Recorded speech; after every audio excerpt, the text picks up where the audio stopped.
وَاعْبُدُوا اللَّهَ وَلَا تُشْرِكُوا بِهِ شَيْئًا وَبِالْوَالِدَيْنِ إِحْسَانًا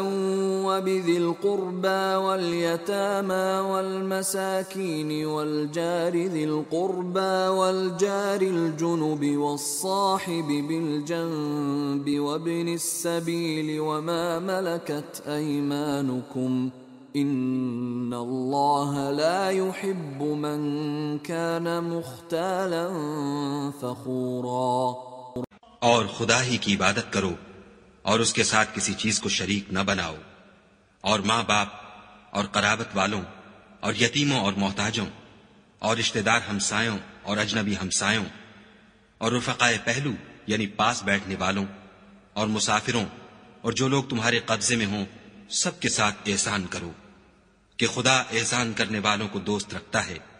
اور تکبر کرنے والے، بڑائی مارنے والے کو دوست نہیں رکھتا۔